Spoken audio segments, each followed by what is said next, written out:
మరి ప్రధాన ఉపాధ్యాయులు గారికి ప్రత్యేక ధన్యవాదములు.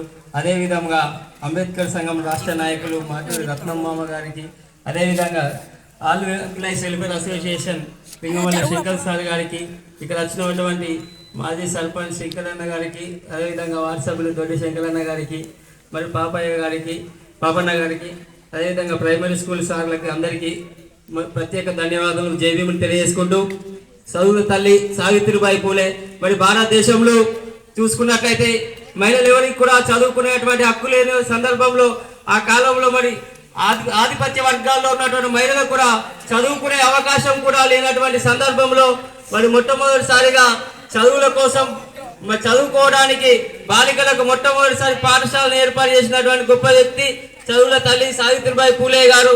మరి ఆమెకు మహారాష్ట్ర సతారా నయగావ్లో 1831 జనవరి 3వ తారీఖు నాడు జన్మించడం జరిగింది. ఆమెకు చిన్నతనంలోనే మరి వివాహం చేసినప్పుడు చదువుకునే సందర్భం లేదు. ఆయన భర్త జ్యోతిరావు పూలే గారు మరి ఆమె వివాహమైన తర్వాత ఆమెకు చదువు నేర్పించి ఆమెతోని పాఠశాల పెట్టించడం జరిగింది.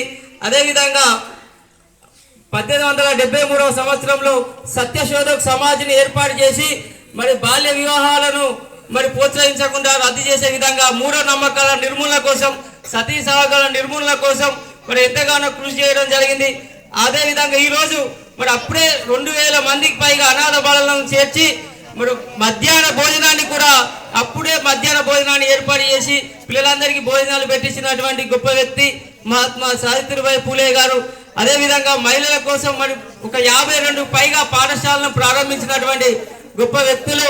1890లో మరి జ్యోతిరావు పూలే గారు చనిపోయిన సందర్భంగా మరి ఆయన ఒక భర్త కూడా మొట్టమొదటిసారి చితికి నిప్పు పెట్టి మరి ఆ సంస్కృతిని ఏర్పాటు చేసినటువంటి గొప్ప వ్యక్తి సావిత్రిబాయి పూలే గారు. ఇటువంటి ఈ రోజు మనం అందరం స్వచ్ఛందంగా మహిళలు కూడా అందరూ చదువుకుంటున్నట్టే దానికి కారణం మరి సావిత్రిబాయి పూలే గారు చేసినటువంటి సేవలను మరి ఇలా రాష్ట్ర ప్రభుత్వం కూడా గుర్తించినందుకు ప్రభుత్వానికి కూడా ప్రత్యేక ధన్యవాదాలు తెలియజేసుకుంటూ, మనం అందరం గుర్తుంచుకోవాల్సింది ఇలా మనం చదువు నేర్పినట్టు మనం ఇలా చదువుకుంటున్నామంటే దానికి కారణం మరి సావిత్రిబాయి పూలే గారు. మరి ఆమె ఆ రోజుల్లో ఒక యశ్వంతరావు అనే ఒక కుమారుని దత్త తీసుకోవడం జరిగింది.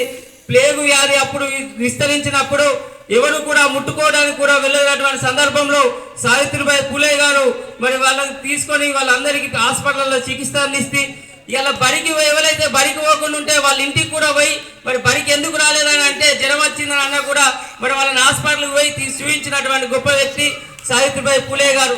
చివరికి అదే ప్లేగు వ్యాధితో మరణించినటువంటి వ్యక్తి సావిత్రిబాయి పూలే గారు. ఈ రోజు ఇంత ఘనంగా ఆమె యొక్క జయంతి వేడుకలను జరుపుకోవడం అందరికీ